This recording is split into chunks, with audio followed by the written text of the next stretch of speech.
নমস্কার বন্ধুরা, আজকের রেসিপি হচ্ছে সামুদ্রিক শঙ্কর মাছের একটা দুর্দান্ত রেসিপি।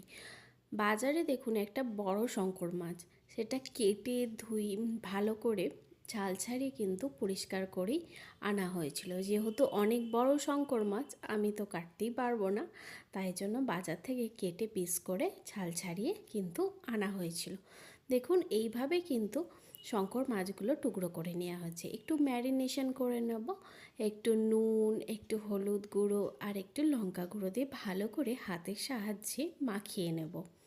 এই শঙ্কর মাছ কিন্তু আমি কখনোই খাইনি, এই কিন্তু ফার্স্ট টাইম রান্না করলাম। আপনারা কে কে শঙ্কর মাছ খেয়েছেন বা খেতে ভালোবাসেন অবশ্যই কিন্তু জানাবেন।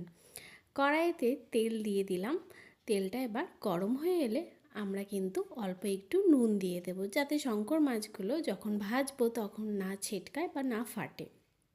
একে একে মাছগুলো দিয়ে এপিট ওপিট করে কিন্তু ভেজে নেব।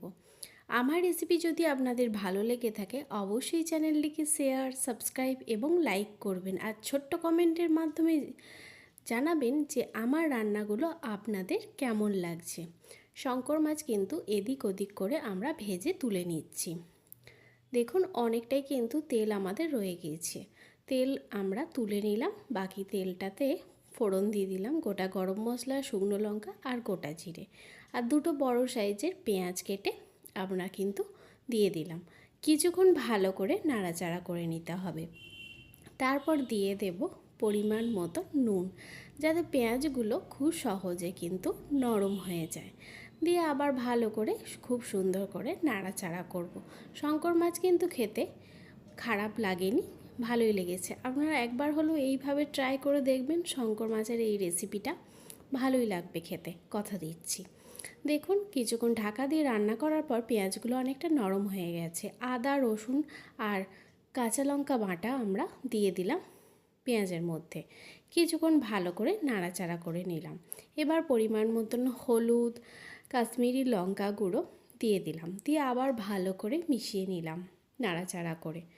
তারপরে আমরা আর একটা মশলার পেস্ট দেব, গোটা জিরে, গোটা ধনে আর একটা গোটা টমেটো বেটে রেখেছিলাম, সেই মশলার পেস্টটাও দিয়ে দিলাম।